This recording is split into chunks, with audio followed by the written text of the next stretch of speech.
recording. I'm going to take my mask off so you can see my mouth moving for those lip readers out there. And today I'm going to be showing you how to do the blueberry lemon scone recipe. So a scone recipe is different than a biscuit in that we don't really knead it like we do the biscuits. We're not going for flaky, tender layers.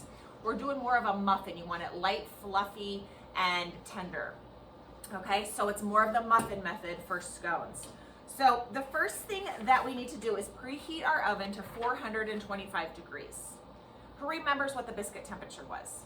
450. 450. So this is just a little bit less. And I want you to make sure, again, you have a baking sheet lined with a half of a sheet of parchment paper, which is always located in the parchment paper cabinet. Okay, so in a large bowl, we're gonna mix our dry ingredients. The first ingredient is gonna be flour. So there's a couple ways we can do it. It says 2 cups, but what did we learn about when we measured flour the other day? We always put too much. We're usually off. So I'm gonna get a little bit of a smaller bowl, and just to avoid having to measure it by spoon, we're just gonna scoop in 240 grams of flour. Make sure you remember how to tare the bowl. You all should have had practice with that. So there's 92. Whoopsies. There's 218. 252. 240. We're gonna go with that. All right, so I've got my flour. I'm also going to need some sugar. So who can remind me, what does the flour do for our recipes? Structure. Structure. It's going to hold it up, clearly. What's the sugar going to do? Sweetness. Now this one says a half of a cup or for 100 grams. So it's going to catch on fire. I'm going to do 100 grams. Just because I can. So tear that out. Try not to spill. Let's see what my half a cup would have been. 105 grams. 103. Okay. There is my half cup sugar. So this gets mixed in with the flour. All right, baking powder. Baking powder is the one in the canister, the silo shape, okay? Baking powder is the one in the orange box.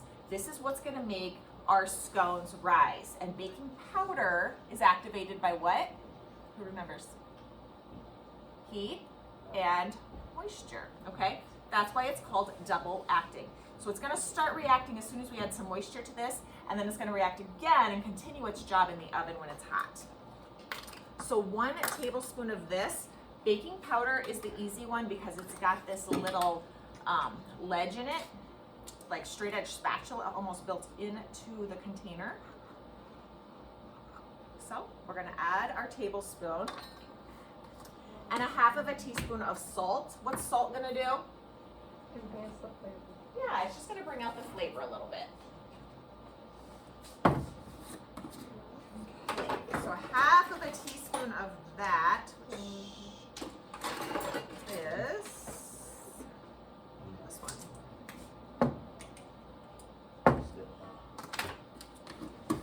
All right, so you're just gonna whisk your dry ingredients together. So one person in your group can be doing the dry ingredients, while the other person or another person can take a half of a cup of butter, which is equal to what? How many sticks is a half a cup of butter?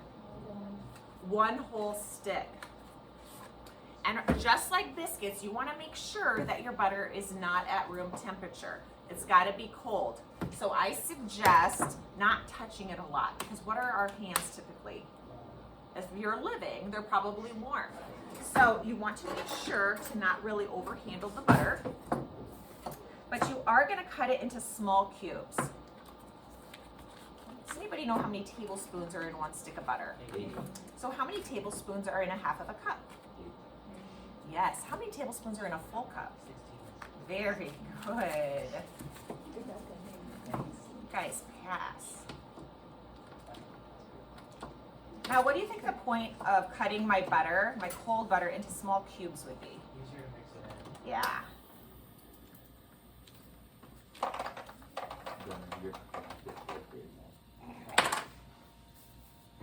So, it says to cut the butter into my dry ingredients. So should I get a scissors out, or what do you suggest I do here? I think that's a good idea. A pastry blender, you're right. And our pastry blender looks like this. If you don't have one of these at home, you can use a fork, which I just got my first pastry blender like about a year ago. So forks do work just fine.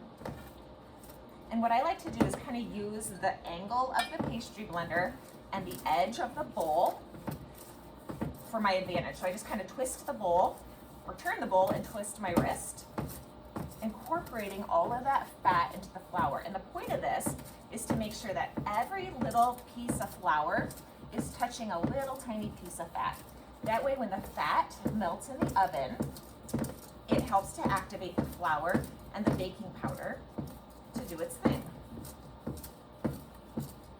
So a lot of recipes will say do this until it resembles small peas. I don't know, I've never really seen the resemblance to small peas and fat cut into flour, so I kind of say more like pea gravel. It's kind of more my speed. So it should look like pea gravel when you're done. Now if it does start to stick to the edge, you can kind of help it out a little bit. Now I did have somebody once pastry blend their mixture until it turned into a paste. So don't go that far. Just kind of break the flour up into small pieces. Okay, can you kind of see what that looks like? That's your mixture at this point. All right, now I'm gonna add my blueberries at this point. And my recipe asks for, it doesn't say. Let's do, oh, there it is, 1 cup. I got it out of order. So typically in a recipe, this is kind of a side note, when you write a recipe or read a recipe, all the ingredients should be listed in the order they're used in the directions, which is kind of handy. So it says toss. How do I toss it? Would you do that? Just start flinging it, Maddie? We're actually gonna use a wooden spoon. Actually, let's use a rubber scraper. And let's just coat those blueberries with the flour. Kind of spoon. There we go. Okay. So now I need to get some buttermilk. Oh my gosh, I thought that was a mouse, Jordan. Jordan, I thought that was your foot. So I'm gonna lightly whisk together. You can use, it says heavy cream or half and half or buttermilk. We're gonna use buttermilk because that's what we have. And I need a half of a cup. So what kind of measuring cup am I gonna use? A liquid measuring cup. And who can remember the proportion I need to make buttermilk? 1 tablespoon. 1 tablespoon for a cup. So if I need half a cup, let's just do half a tablespoon, which is equal to, what's it equal to? 1.5 teaspoons. And I'm not gonna measure over my measuring cup, I'm gonna measure off to the side. So 1.5 teaspoons. Now this is not written on the recipe, so just put this in your memory bank. And then fill the rest up with milk. And now this will start curdling almost immediately.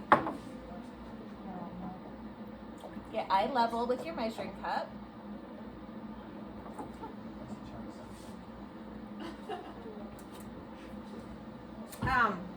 Why do we want this acid? Why are we making this buttermilk?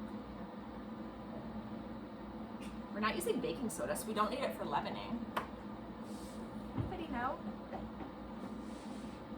Why would you eat buttermilk pancakes or buttermilk biscuits? It's the flavor. Yeah, it adds kind of a different flavor to it.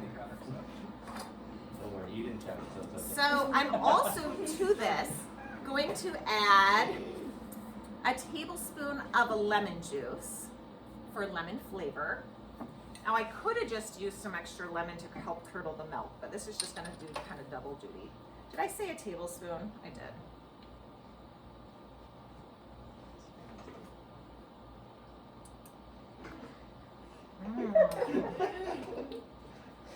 And an egg. So I'm gonna crack my egg into a separate dish because if I accidentally break my a shell into my egg, I don't want to end up with it in my good mixture. So, yeah, egg looks good. Or what if you crack it into all your good mixture and then there's like blood spots or like a chicken, you know? So if you separate it and put it into a dish, you don't have to worry about it. So I'm just gonna whisk this up with a fork, so whisk would be too big.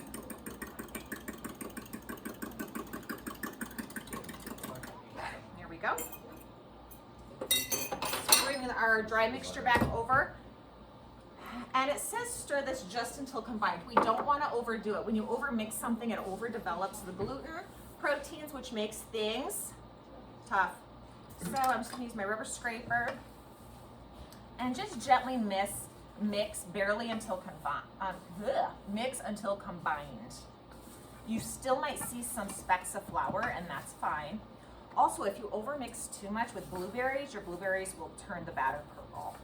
We don't want that.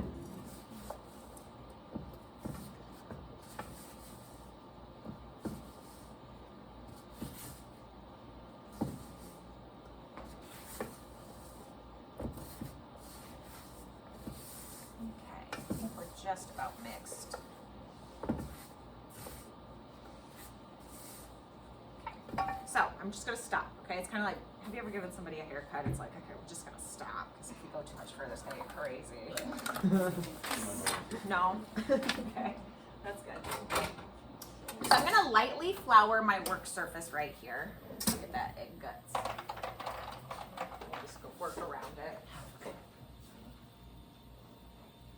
Again, not too much flour, because too much flour also makes things tough, because flour is where the gluten lives. So we're going to turn this out onto the floured workstation. What does turn it out mean? When something says turn it out. Yeah, just dump it out on the counter. That's all it means.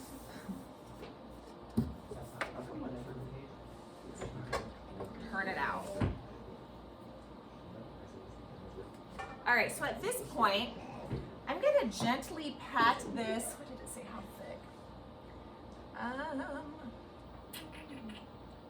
Into an 8 or 9 inch circle, about 1 inch thick.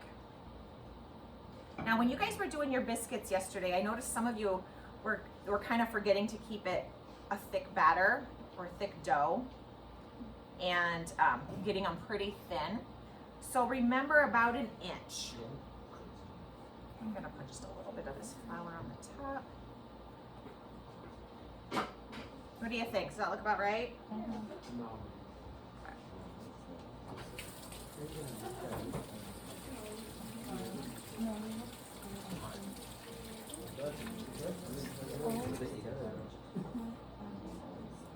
So this is where I'm gonna have my prepared pan ready. And I'm gonna cut this into 8 triangle-shaped pieces. And I think I can just use a butter knife. So 8, that'd be like cutting a pizza, right? Try not to pop your blueberries if you can help it. So there's 2 pieces. There's 4 pieces.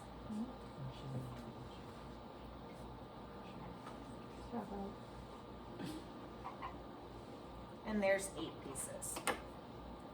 And so next, I'm going to carefully find something to transfer them over with. This. And I'm going to put my scones right on my baking sheet. Now it did not say to grease it, so I'm hoping it does not stick. I guess we'll find out today.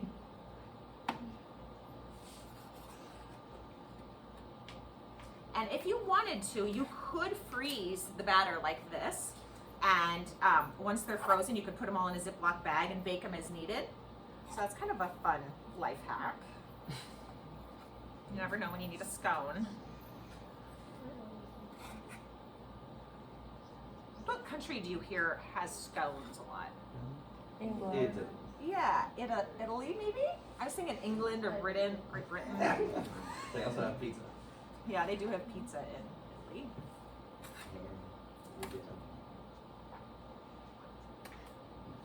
Please stop talking. Yep. Spaghetti.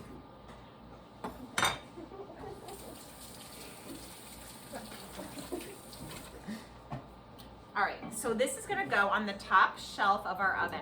The top shelf should be about the middle, all right?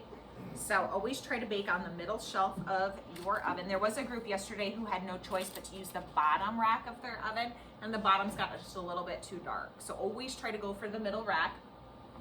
And these are going in for 12 to 15 minutes.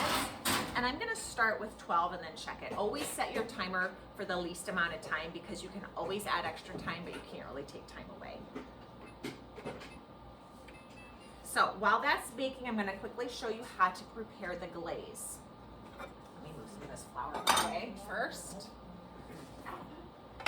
So what's the difference between a glaze and a frosting or an icing? Lighter. Dinner. Which one is thinner? Glaze. A glaze. What's the difference between a frosting and an icing? A frosting is poured. Texture. What's poured on?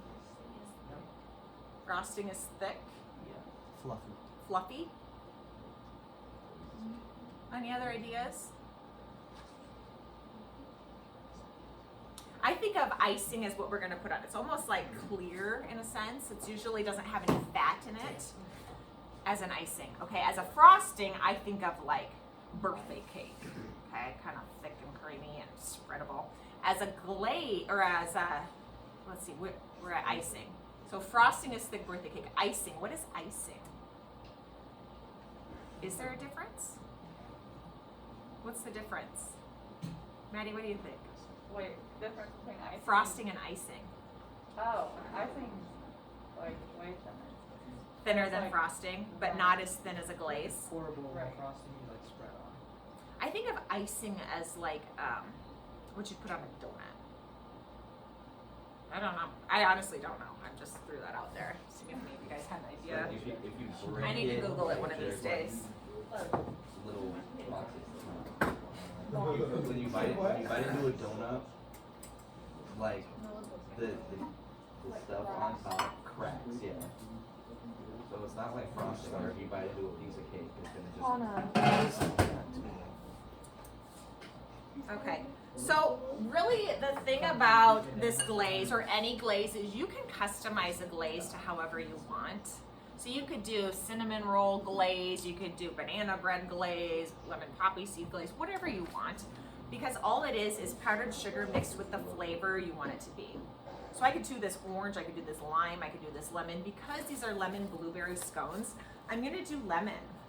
Okay, and it calls for lemon zest, but I don't have lemon zest. Do you guys even know what lemon zest is? No idea. Yeah, isn't it though? Yeah, it's like the skin of a lemon kind of grated off with a zester. I don't have a lemon on me, so I'm just gonna use straight up lemon juice to get the same flavor. And there's not an exact amount. The range is about 2 to 4 tablespoons per cup. So of course I'm gonna start with 2, and I'm just gonna whisk this together with a fork until it's pourable but not too watery.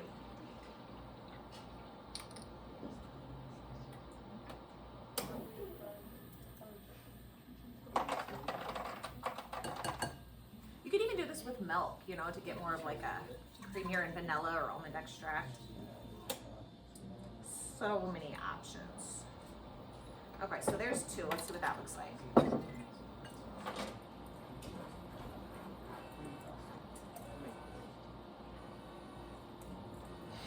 My ice machine is honking at me. Stop.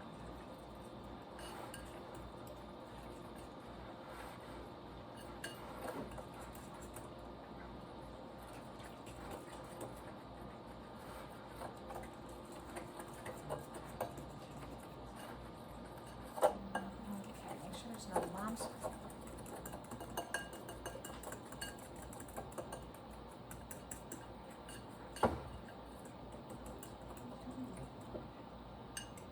Look right.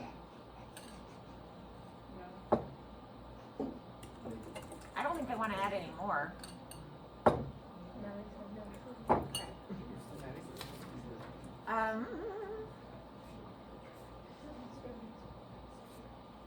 So when you take your scones out, you do want them to cool a little bit. So what that means, what time do you guys get out of here? It means we need to get a move on. Oh no, shoot. We can't leave them sit over the weekend. Never mind. I was gonna have you start your dry ingredients. What? We're baking Monday, aren't we? You're baking Monday. Yeah. Okay, so we'll wait for that to finish. Hold on.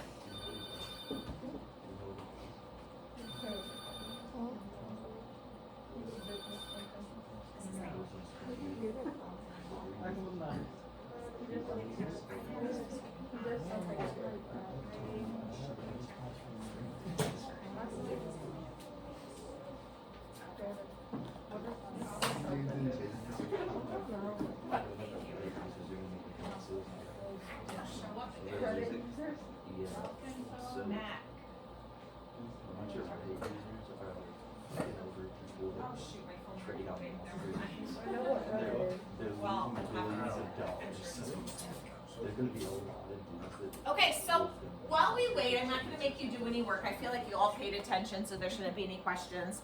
We'll have these recipes ready to go for you on Monday. Now, as far as next Wednesday, now they can watch, who cares? As far as next Wednesday, we're supposed to take a trip to Dutchman's. However, Mr. Kester thought that might be a little too far because it is like a 2.5-hour drive. So, Road trip, yeah. What's the problem? it was going to be a really long road trip. Come, you can come with these gentlemen. I know. So, he, Tell her to be on the well, it is like 5 hours on a bus. 5 hours round trip is not bad. 5-hour road trip on a school bus. Seniors can't do nothing anymore. So anyways, he said, is there a place closer you guys could go to? And you said no. No. So the people that brought this place to my attention, because I wasn't aware of it, is Denny and Sue Makers. And so I asked them if there's some other locations that kind of have the same theme or idea closer. And there are some places in Sheraton. So are you guys familiar with places? As long as we're gone all day, I don't care. That's kind of the idea. I say we don't come back till like 6. No, let's skip I know, I want to go to Dutchman's, but it's like a 5-hour bus trip. That's okay. Tell Mr. Kester if he's jealous, he can come. Yeah, we're leaving at 8. Well, I thought if we left at 8, we'd for sure be there by 10:30, 11. You guys could eat lunch there, you could shop for like 3 hours. Yeah, And we could leave by 1:30 or by 1 and be back by 2:30. that's perfect. Or no. We'd be up earlier anyway. We'd sleep on the way there. If we're already eating there, we won't need to stop. So I don't think he's for sure said no, he just said, is there anywhere closer? Say no. Just say no. Say there's nowhere closer than. The class is 6. Closer or Raise your hand if you are able to even go. Like if you're eligible to go. 1, 2, 3, 4, 5, 6, 7, 8, 9, 10, 11, 12. So 20 in this class. Who would be more interested in not going so far? No. Everybody wants to go 5 hours on the bus. Okay. Like if you want to talk to me about it privately later or email me if We'll you're not find out. interested in that. I will check with the meat science class too because I wanted this class to go with the meat science class and then Dustin. He's the only one who's not in those classes. He's in culinary. And then Dustin. Well, he's in culinary, so they're invited too. But he's the only one who's not in one of those 2 classes. So I'll check with them and then I'll get back to Steve because he had Sue suggested like. I tried Googling them, but they didn't even have websites. What's in Sheraton? One is like Schmackers. I already hate it. Hate it too. And then the other one was like some candy store. Pipers. oh, I've already It been. it looked small to me. It's tiny. We're not gonna get you have to more go than down like this little 15. stairway, and it's just We're like gonna literally a solve hallway like this. And then the other suggestion was go to the Milo Locker. No. No. Dustin's I've already been there. That's Dustin's job and everyone's been there. So just keep in mind, Wednesday is kind of up in the air right now. I want to go somewhere. I just need to push a little harder, I think. I think so. Okay. just go for it. I mean, if We need it's to talk to Castor, he can come in. Call him Actually, right no. now. He can come in class and He'll we'll ruin it. tell him what's up. I already had him come in this morning regarding the cafe because right now we're not legally supposed to be selling to kids under high school age. And you guys really aren't supposed to be having anything like more than 100 calories. We're hungry. So we're working on turning the coffee shop into our own like enterprise business where we would almost be like an outside company, which gets around some of those regulations. We'd be able to take credit cards. We'd have our own, it'd be like we're Starbucks and we're coming in to work at the school. I get that. So, I you know, one day at a time here with you. Well, what's the change in college from like 8,000 and I guess that's true. Then we're I gonna know. gorge ourselves at home. Well, that's just it. You know, if it's open campus time anyways, you can pretty Are much. you gonna shut off your video? Yeah, would you do that? Take back what I said. I could cut some of it. Like,